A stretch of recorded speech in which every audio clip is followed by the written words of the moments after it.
Muchas gracias, doctor Esther.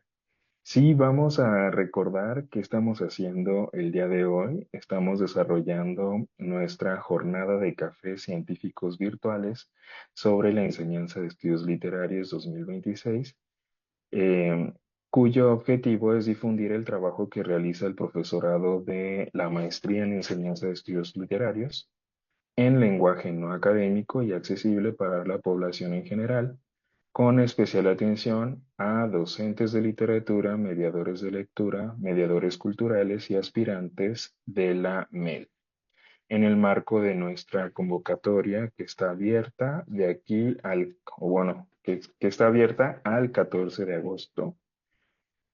Eh, y bueno, pues en estas intervenciones que están teniendo, que estamos teniendo del profesorado de nuestra maestría, pues estamos justamente charlando. Creo que se dio un diálogo muy bonito, muy rico con la doctora Esther y con el propósito de que estas personas que hoy nos escuchan conozcan, les conozcan y se animen a postularse con nosotros. Ahora tenemos el gusto y el honor de tener la charla de nuestro querido doctor Enibardo Trejo Olvera, quien nos estará hablando de dónde ocurre hoy la literatura.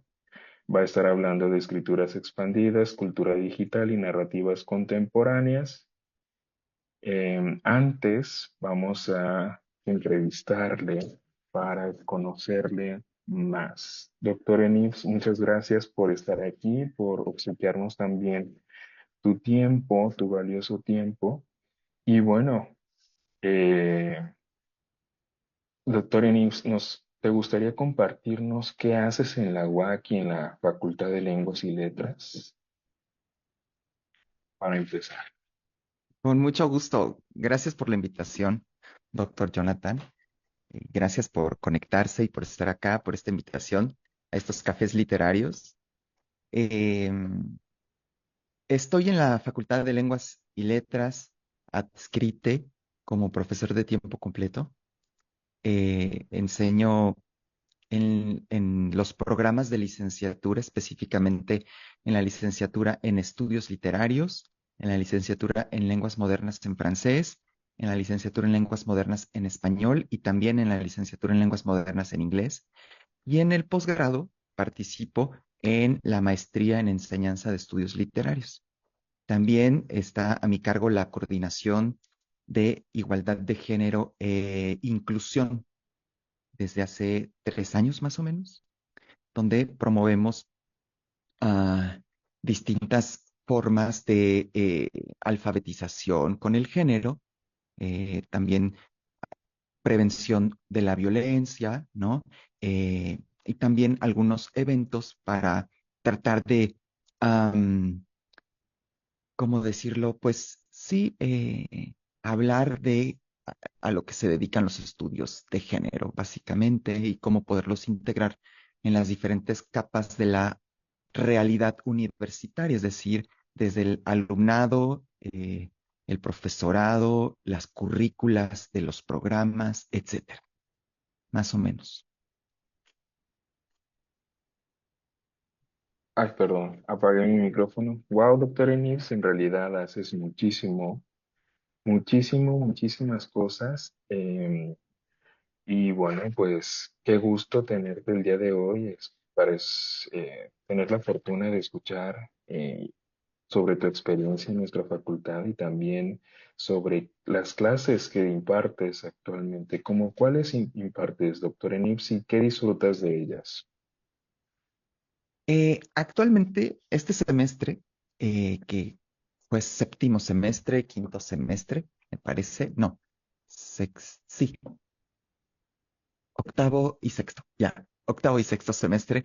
Enseñé una clase en la licenciatura en estudios literarios que me gusta mucho, se llama Tendencias Estéticas de la Literatura Latinoamericana. Y esta es una clase que me gusta por varias razones, principalmente porque me conecta con la teoría de la estética, que es una de las pasiones que he redescubierto. Y también me ha permitido volver a indagar sobre aquello que se está escribiendo en América Latina, ¿no? Principalmente en español, y que está distanciándose de las lógicas más canónicas de la escritura, por ejemplo, ¿no? Y me he dado cuenta que, pues, la escritura, la literatura, el hecho literario, la poética, pues va mutando de soportes, ¿no?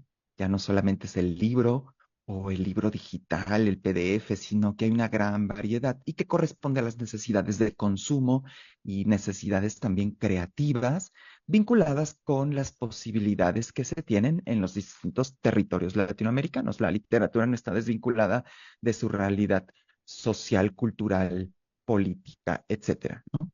Otra materia que me gusta mucho enseñar es la de investigación literaria. Em, Como pueden saberlo,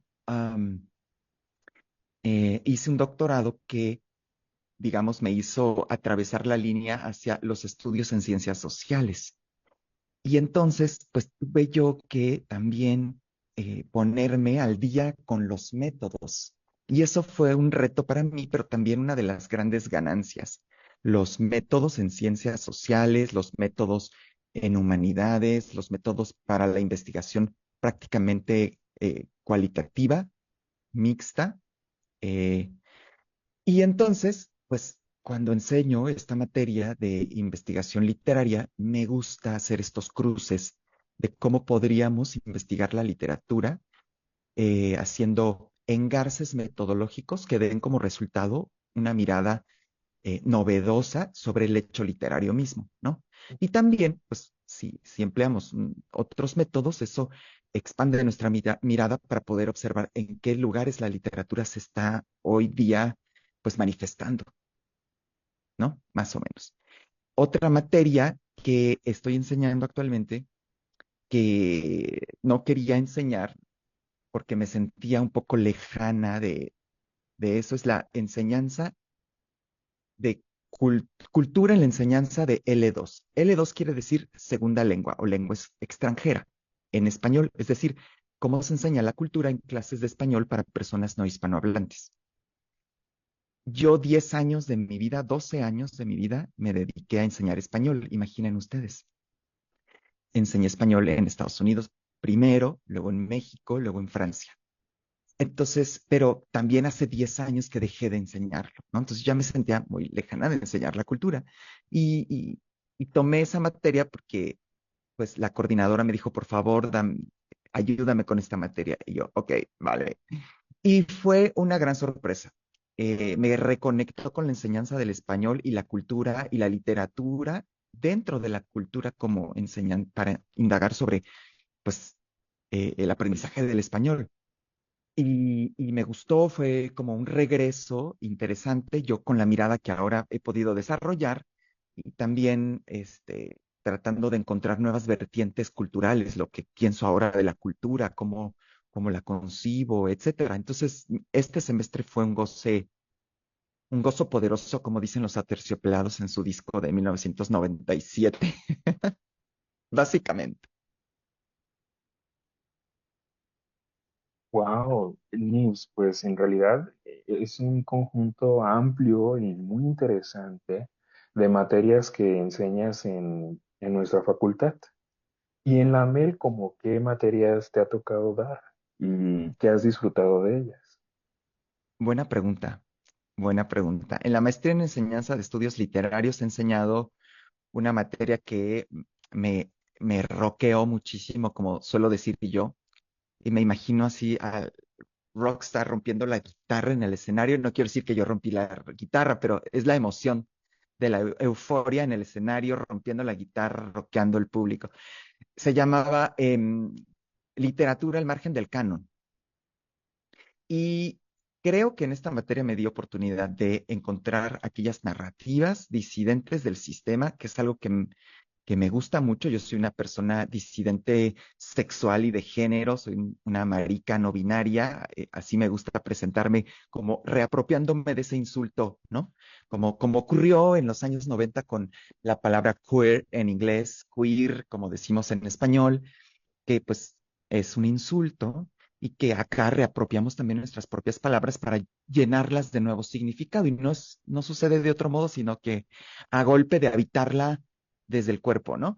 Y entonces, pues como una persona eh, así, en esa medida que vive en los intersticios del género, de ser mujer, ser hombre, ser otras cosas distintas, am, empecé a indagar sobre literaturas que, que no había yo estado expuesta, ¿no? Ni en la licenciatura, ni en la maestría, ni en el doctorado. En el doctorado un poco más, porque era un doctorado en estudios críticos de género.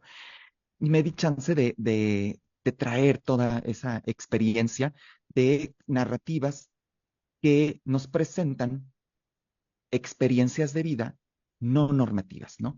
Que no están en lo que concebimos como persona, como sujeto, como ciudadano, perdón. Y entonces fue una experiencia muy linda, ¿no? Porque pude integrar cuento, narrativa, novela, poesía, que no solamente hablaba de disidencias sexogenéricas, sino disidencias en muchos otros sentidos. Disidencias laborales, disidencias de las masculinidades, disidencias políticas, ¿no? Personas trabajadoras que no iban con el sistema que se impone, ¿no? En fin, distintas formas de disidencia y de pues narrativas que son que no que están aparte fuera de los cánones literarios, que no están integrados en ningún o en poquísimos programas de estudio en las universidades, pocos programas en la escuela, en el sistema escolarizado mexicano, por ejemplo. Entonces, yo la disfruté muchísimo. Otra materia, no me voy a extender mucho más, que enseñé en la maestría fue um, investigación e intervención. Y entonces, pues, disfruté mucho compartir sobre los métodos nuevamente, pero un poco más intenso, porque a nivel maestría, ¿no? Hablar de la escritura, el hecho de la escritura académica, también como parte de una escritura creativa, ¿no? Me dediqué a indagar sobre eso, ¿no? Como la escritura académica es también una forma de la escritura creativa, ¿no? Y necesita su método, su sistematización, sus formas prácticas de indagación. Entonces, me gustó y creo que he enseñado otra materia, literatura e interdisciplinariedad, que es una materia que suele dar doctor Esther, pero en ese año sabático me tocó darla a mí y me gustó mucho porque pude combinarla con prácticas de otros campos disciplinares, básicamente de las humanidades y las ciencias sociales. Entonces, esa es mi experiencia con las materias en la maestría. Pau, también en realidad es mucho el panorama que también manejas, incluso en la maestría en enseñanza de estudios literarios. Y de hecho vas a dar otra materia de la cual nos contarás más adelante. Pero ahorita, digamos, vamos a abrir el micrófono para que nos converses acerca de lo que preparaste para esta bonita tarde. Claro que sí, con todo gusto. A ver, me voy a permitir compartirles pantalla, ¿de acuerdo? Adelante, Nibs. A ver si la encuentro. Creo que está acá.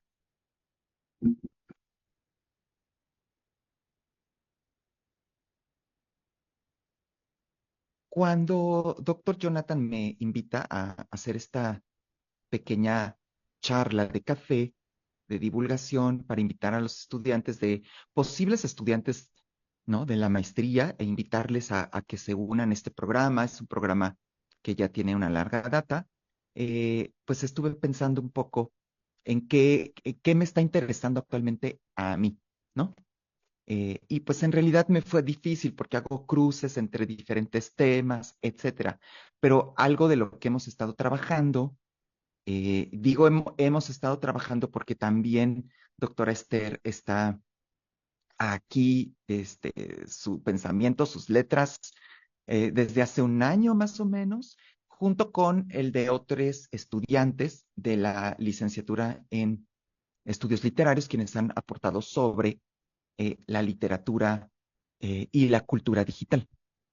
¿Qué pasa? Quiero iniciar con esta pregunta. ¿Qué pasa cuando la literatura deja de caber en un libro?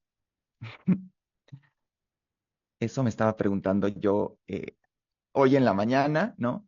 Eh, pues eso, ¿en dónde podría estar? Y tampoco es una pregunta tan contemporánea, es una pregunta ya que tiene su época. Como pueden ver en esta imagen, no sé si se está viendo, tenemos un libro que se rompe en pedazos y que se van desperdigando y que empieza a abrir otras posibilidades o, mejor dicho, otros soportes en los cuales la literatura pudiese estar. Pero esto no es nada nuevo tampoco.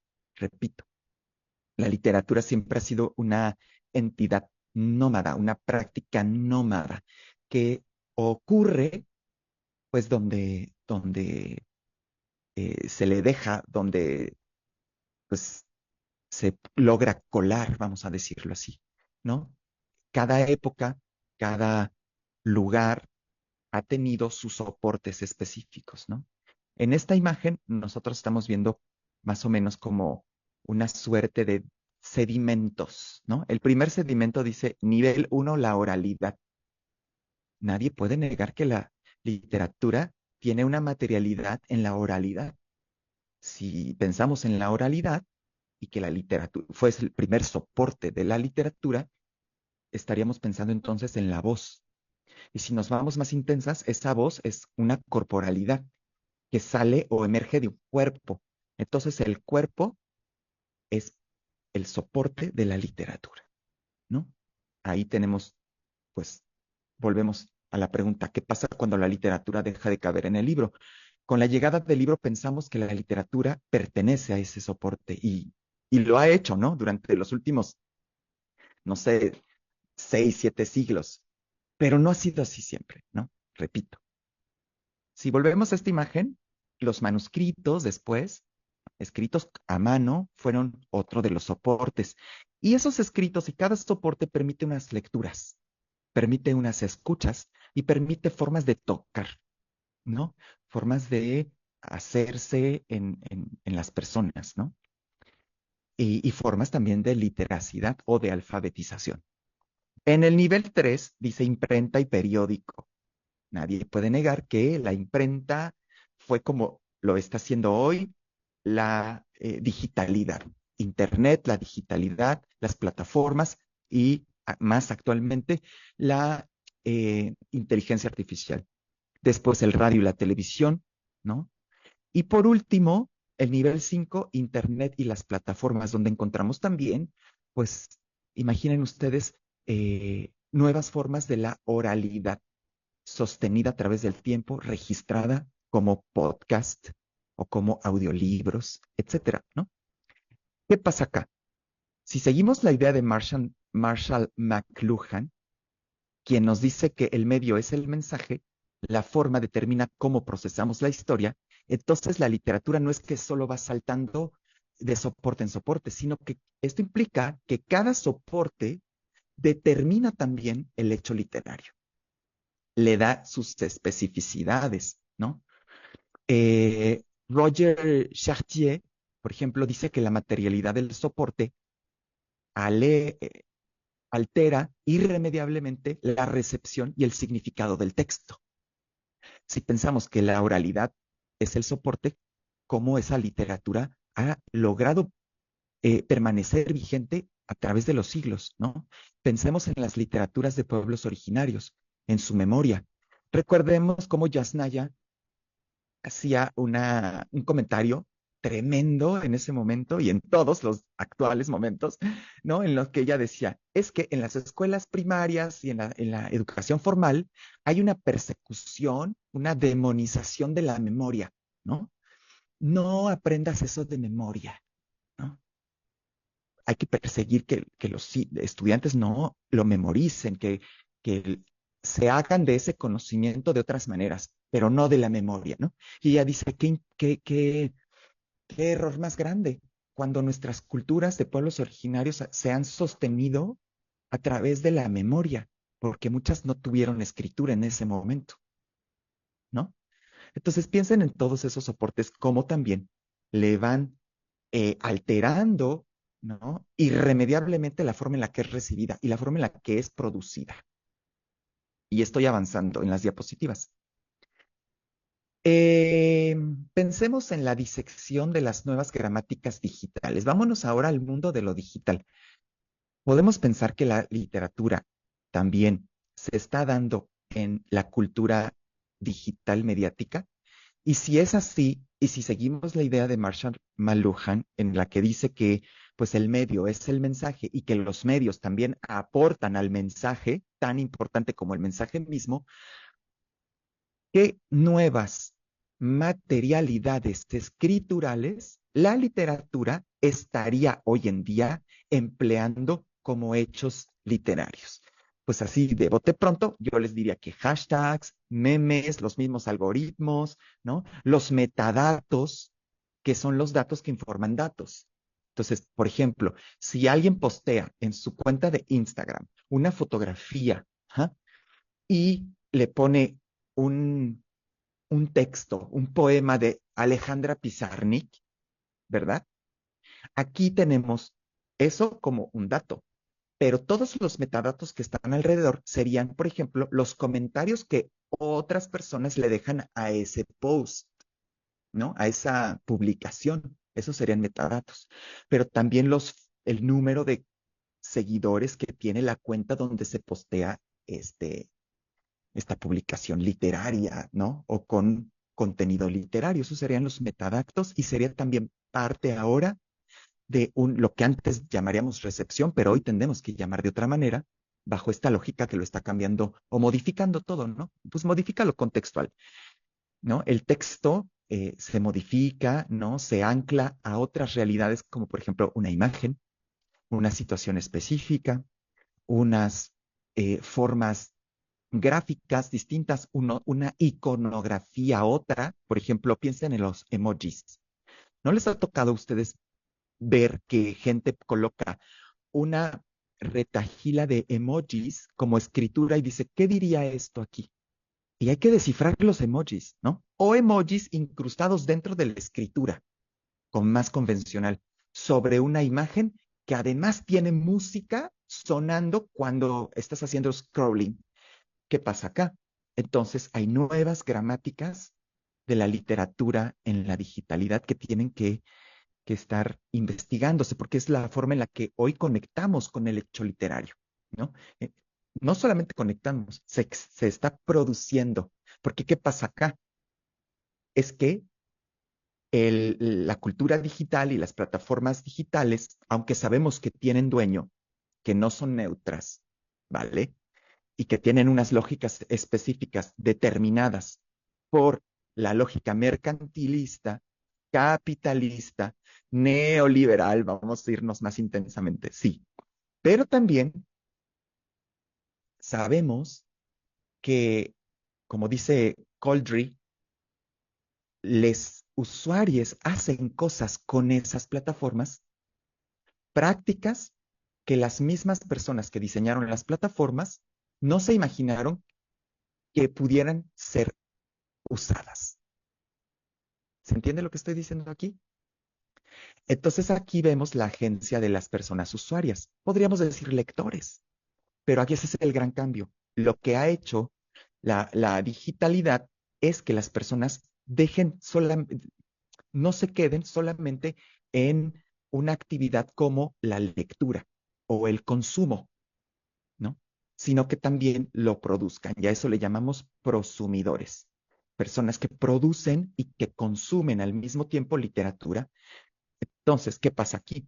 Que esta gramática, estas nuevas gramáticas han permitido que usuarios se conviertan en nuevos escritores, escritoras, en nuevos poetas, que no tienen que esperar la publicación de una famosa editorial o de una editorial independiente, incluso ni siquiera de un fanzine, ¿no?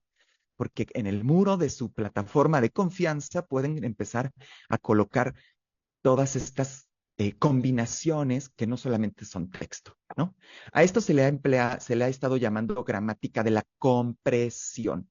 ¿Qué quiere decir? Que son unas lógicas que integran o que comprimen varios códigos que no solamente pertenecen a un ámbito o a un campo semántico. Hay una sintaxis visual, necesitamos, como dijo doctor Esther en su plática más temprano en esta tarde, necesitamos alfabetizarnos visualmente también.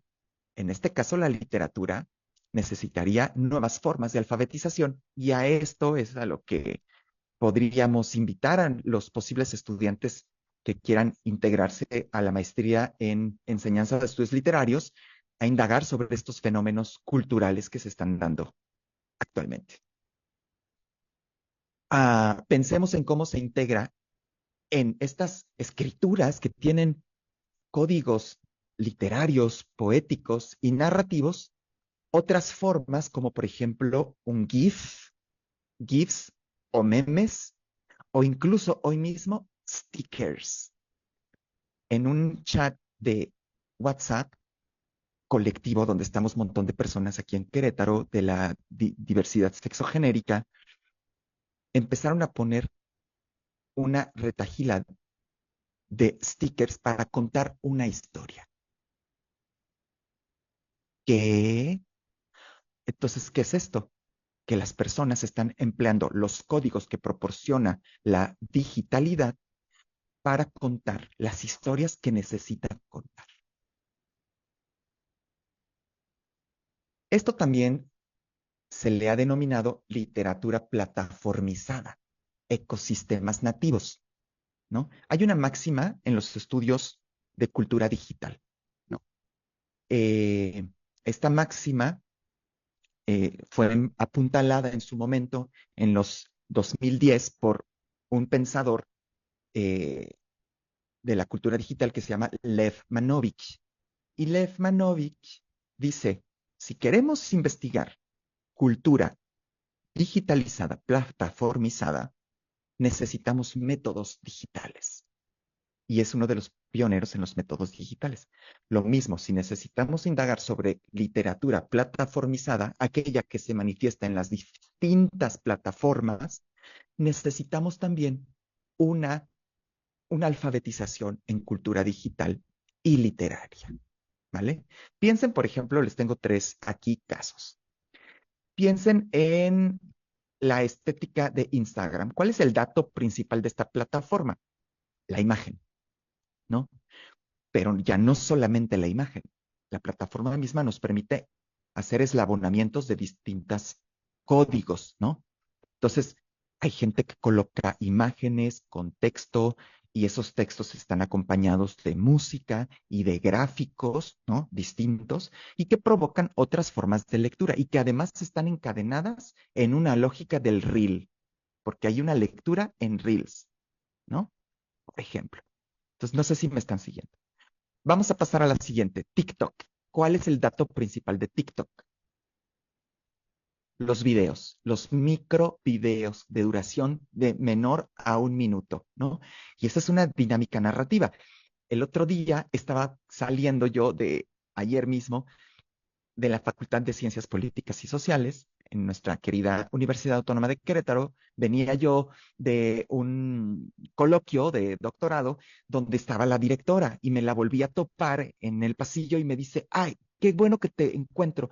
Fíjate que acabamos de hacer el pronunciamiento para contribuir a pensar en las vidas dignas de las personas trans en Querétaro, ¿no? Dado a lo que sucedió con el gobernador que vetó la ley de identidad de género.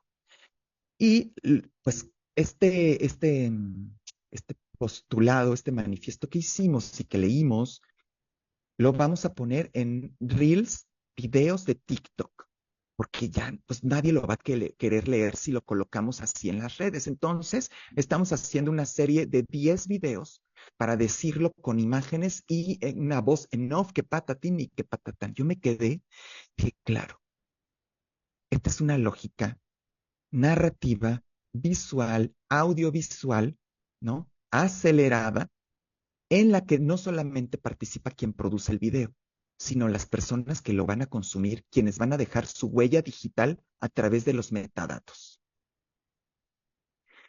Y a esta lógica le vamos a llamar, pues, también circuito literario, ¿no? Este es parte del circuito literario, sin duda alguna. Y necesitamos indagarlo, necesitamos seguirlo pensando, cómo conecta con distintas generaciones, con la generación actual que está en la universidad tratando de integrarse en las filas de la universidad, pero también con otras generaciones. ¿Qué hacen otras generaciones, ¿no? Que no son nativas digitales con estas nuevas formas de la literatura? Ya, estoy esperando esa tesis, por favor. Anímense. Ay, sí. Me parece, perdón, Nils, que te interrumpa, pero me parece fantástico que vayas ahí generando expectativa con los posibles estudiantes de nuestra maestría para que propongan una tesis relacionada con ese tema que nos estás presentando el día de hoy. Que yo te decía la vez pasada cuando te vi en tu conferencia magistral en el Congreso de Estudiantes, ¿te acuerdas? Quedé maravillado de las cosas que tú estabas observando o que tú estás observando a nivel de investigación en este ámbito. Entonces, ojalá que quienes nos escuchan pues se animen a proponer un estudio relacionado con esto. Si a ti te va bien. Ay, Gracias, ojalá, por Nips. favor. ¿Verdad? Gracias, Nips. Sí, Perdona la interrupción. está estupenda. Gracias, Jonathan. Y otro caso importante, no solamente plataformas de redes sociales, sino plataformas que están específicamente diseñadas para producir texto literario, como Wattpad. No sé si lo conozcan, por supuesto. Yo lo conocí gracias a mis estudiantes, ¿ok? Aquí también tenemos que agradecer a los estudiantes que son quienes nos enseñan todos los días un montón de cosas. ¿Qué pasa acá? Pues hay una regla, una dinámica de co-creación en tiempo real de una forma serializada de relato. Entonces, pues Wattpad nace también en los años 2000, en 2010, eh, como una plataforma realizada, hecha para, por y para eh, los fandoms de personas que son fans de distintas sagas, por ejemplo, Harry Potter o otras sagas importantes, ¿no? Que también son literatura transmedial, eso lo vamos a ver más adelante, y que estaban deseosas de hacer precuelas, secuelas, mundos alternativos de las historias que ya estaban, digamos, producidas por la industria cultural tanto literaria como cinematográfica y otras, ¿no? Y entonces nace Wattpad. Imaginen las oportunidades de investigación que tiene este tipo de escrituras que se dan en la digitalidad. A eso también se le ha llamado multimodalidad, ¿no? Eh, ¿Qué es la multimodalidad? El hecho de que distintos modos, distintos códigos, distintos ámbitos se mezclen, se entretejan en un entramado denso para contar una historia, hacer un storytelling o una poética, porque hoy tenemos multimodalidad en la poética, en las escrituras poéticas, es que es un poco lo que hemos estado indagando en el equipo donde está también doctor Esther, ¿no? La multimodalidad no es, por ejemplo, meramente decorar el texto con otras cosas, sino tratar de contar una historia con los elementos que los distintos soportes otorgan, ¿no? Que esos soportes también tienen sus propias materialidades, ¿no? Y que tal vez no las podemos encontrar fuera de ellas. Por ejemplo, nosotras aquí en la vida cotidiana no tenemos un emoji. No te puedo enviar un corazoncito o un fueguito, ¿verdad? Como si lo envío en mis cuentas, en mis chats, etcétera. Entonces, se plantean otras realidades con otros significados. La escritura multimodal, pues también tiene, digamos que coordenadas específicas, capas que tendríamos que estar indagando, ¿no? El significado en estos casos de la escritura multimodal ya no se hace solo con el lenguaje, sino a través de la orquestación de múltiples modos de representación, ¿no? Por ejemplo, tendríamos la palabra escrita, esa sería un primer componente, ¿no? Texto. Pero, ¿qué pasa si ese texto tiene video o imagen estática, ¿no? O imagen móvil o un GIF, una imagen que se repite o un boomerang? Bueno, y nos podemos ir así contando, ¿no? Entonces, ¿qué pasa acá? Son distintas capas de la realidad literaria. Y bueno, no voy a aburrirles muchísimo más con todo esto.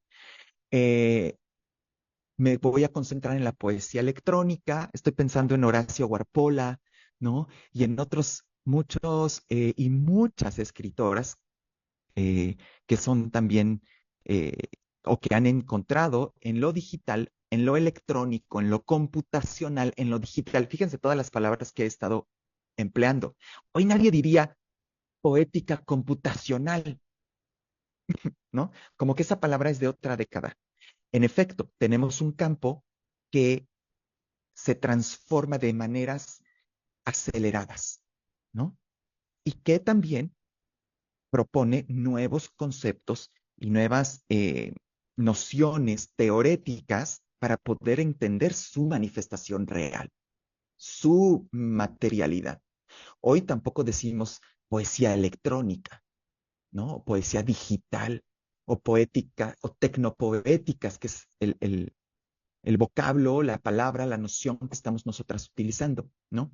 Y en todos estos usos, algo se gana y algo se pierde y algo se quiere señalar, ¿no? Hoy, más que nunca, me atrevo a decirlo, eh, la poesía ocurre fuera de los textos impresos, ocurre de otros modos, desde el fanzine o esa literatura digital que se dio a través de una lectura con tecnologías digitales y que salió y se convirtió en fanzine y salió y se convirtió en libro, salió y se convirtió en un podcast, salió y se convirtió en un video ensayo, hasta en una película, porque este viaje ahora ocurre a la inversa. ¿Me están siguiendo un poco? En Claro fin, que sí, Nips. pues les voy a pasar una imagen que presentamos en el Congreso en Houston, en el Congreso de Escritura Creativa del doctorado en escritura creativa. A ver si está aquí, se ve un poco.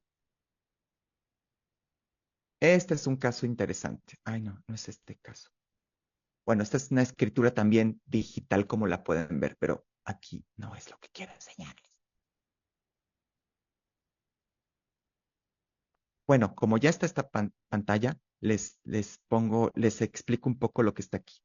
Vean, aquí hay distintas realidades literarias. En Facebook, en Instagram, en X y en TikTok, donde se hace poesía, autoficción, también poética autoficcional, testimonio, como un texto también en código literario, un manifiesto que también es parte de los enclaves de la literatura y videopoesía.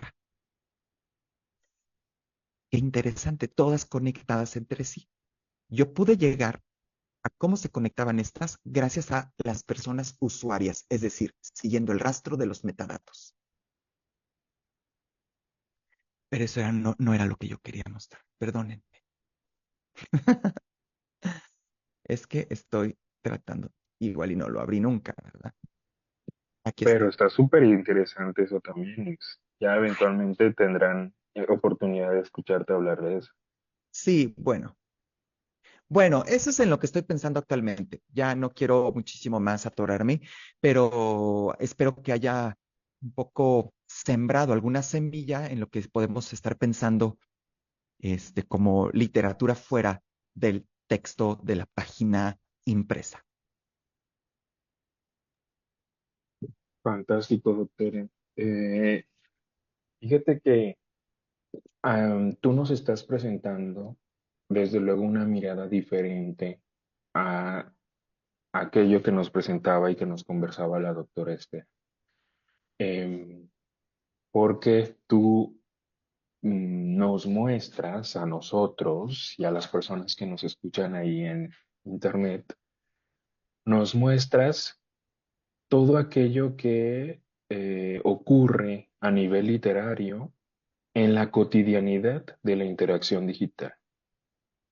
Entonces, resulta que muchas personas, que todas estas personas de las que nos hablas, son escritoras, son personas que son literatas y que probablemente no se les reconozca como tal, ¿no? Entonces, creo que es valiosísimo que las personas tengan la oportunidad de darse cuenta de que ellas mismas producen literaturas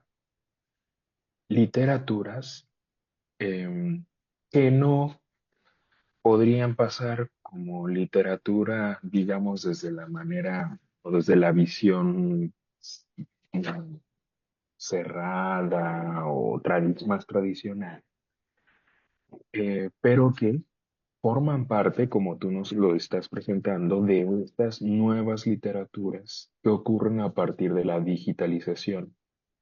Entonces, estos otros entornos digitales les permiten a estas personas ser creadoras y co-creadoras, como tú ya nos estás conversando. Y vale bastante la pena, Inés, porque trabajar en ese tipo de aspectos, porque, bueno, no es que esté juzgando ni para en ese sentido, sino más bien como destacar la importancia de trabajar este tipo de temáticas, porque en realidad son temáticas que tienen un alcance, podrían tener un alcance multitudinario, por así decirlo, observar este tipo de fenómenos y darnos cuenta de que somos escritores en la digitalidad. Entonces, y sobre todo también vinculándolo con algunos de los temas, de los temas que tú trabajas, en particular relacionados con aspectos de género, con aspectos de disidencias. Entonces vamos entendiéndonos y vamos comprendiéndonos, vamos documentando, o creo que tu trabajo va por ahí, ¿no? En la documentación de las literaturas, en la difusión de las literaturas digitales vinculadas con esos temas de los que ya nos presentado, Nips. Entonces, seguramente alguna de las personas que nos esté escuchando podrán interesarse en proponer algún trabajo relacionado con esto o en alguna otra temática que tú estés trabajando. Y será fundamental, será importante, será relevante que demos continuidad a este tipo de aspectos. Por ahí se escucha una cancioncita de alguien que está pasando, no sé si estén escuchando, al de los helados, pero bueno, se escucha la canción de los helados de ahí al fondo. No se Este, escucha, entonces bueno, tranqui. tengo buen micrófono entonces. Fantástico. Nives, pues eso es lo Sí, fundamental, lo padrísimo de tu trabajo. Qué bonito, de verdad, muy gracias, rico. Jonathan. Fíjate que tengo que decir una cosa importante. Ajá. Em, esta manifestación de la literatura o las escrituras, que ese es otro de los de discusiones y reflexiones que teníamos en clase, ¿es pertinente seguirle llamando literatura? ¿En qué momento le llamamos literatura y en qué momento escritura? ¿No? Eh, eh, si le decimos escritura, ¿pierde el hecho literario o no?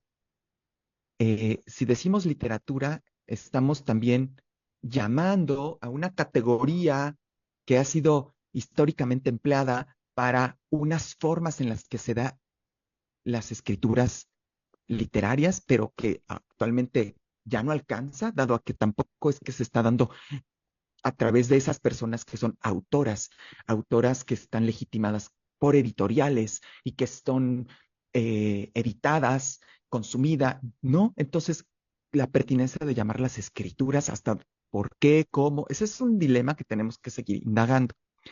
Si bien eso es parte de mis intereses, en la maestría en estudios literarios también me ha tocado acompañar a estudiantes que han hecho y estudios de tesis, proyectos de tesis sobre escrituras de las disidencias sexogenéricas, ¿no? Escrituras de personas trans, escrituras de personas homosexuales, lesbianas, intersex, bisexuales, etcétera, como proyecto también para elevar el nivel de comprensión lectora a nivel preparatoria. Por ejemplo, imagínate qué interesante eso, ¿no? Bastante.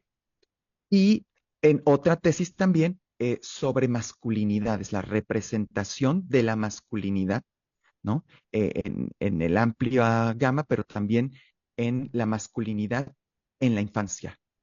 Qué importante, es algo que nos ha atravesado a muchas personas y digamos que estos estudios de género también son parte de lo que hoy está manteniendo viva a los estudios literarios. Es que eso no lo podemos negar, ¿no?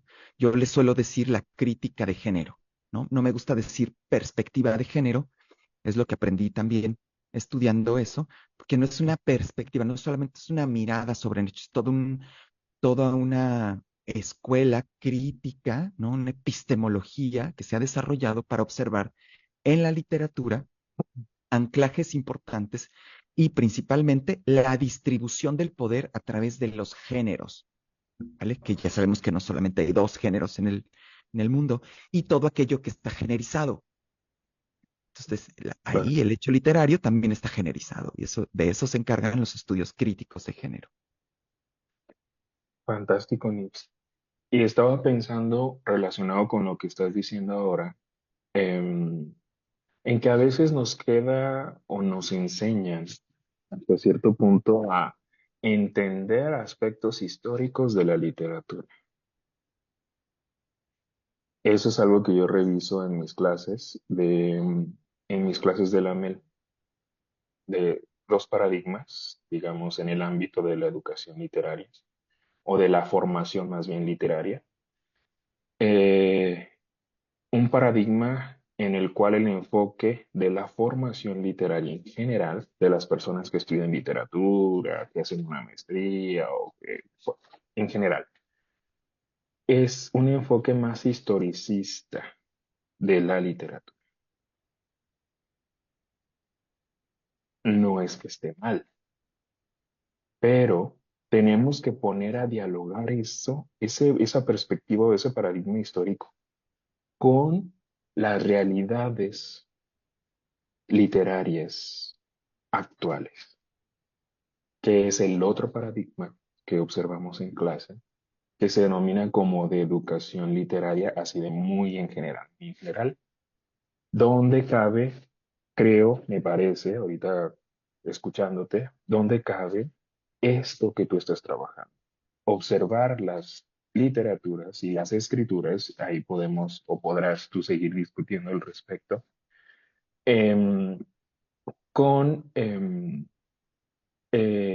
la educación literaria y con las formaciones literarias. Y cuando digo educación literaria no me refiero necesariamente a un ámbito escolar, sino a ámbitos sociales como aquellos con los que tú estás trabajando.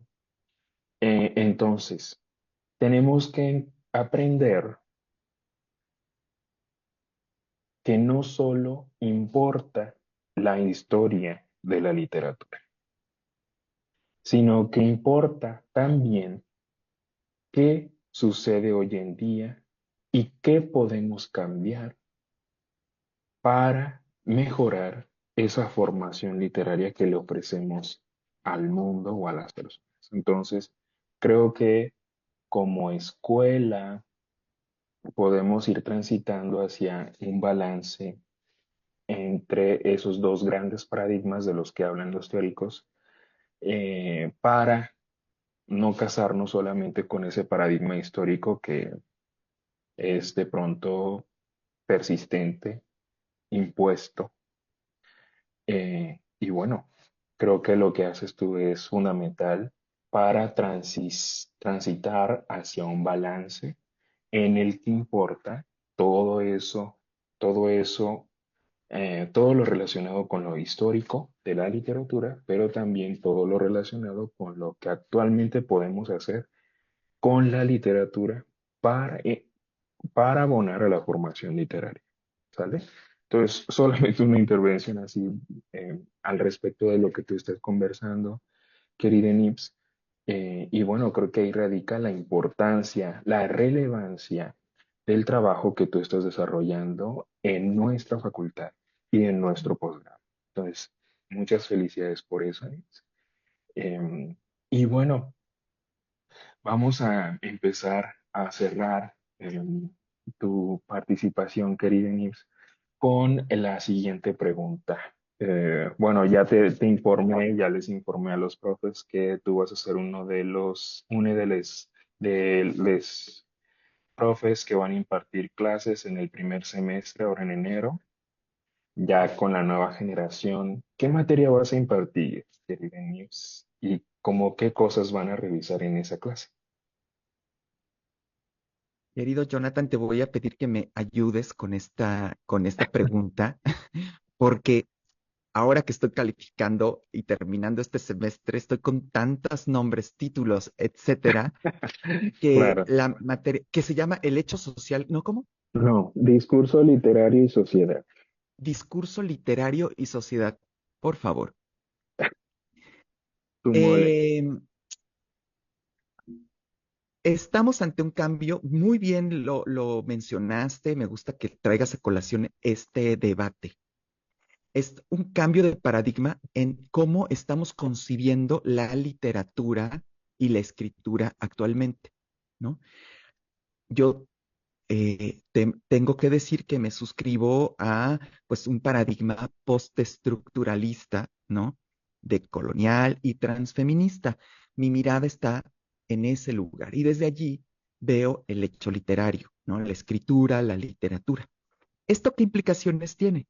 Que en esta clase, es uno de los puntos de arranque, vamos a ver cómo la literatura deja de ser un mero arte, ajá, un, un- una de las bellas artes, digámoslo así. Ajá. Actualmente ya no decimos bellas, decimos artes. No es que lo deje de ser, sino que nuestra mirada no se focaliza en eso, ujú, sino la literatura es más una materia que le, una materia, una de las formas de la materialidad de la experiencia humana. Y eso cambia totalmente. Ujú. En este sentido, la literatura forma parte de la vida de las personas.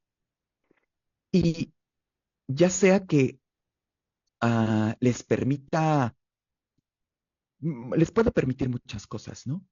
Pero como un producto de la experiencia humana, se entreteje entre la vida.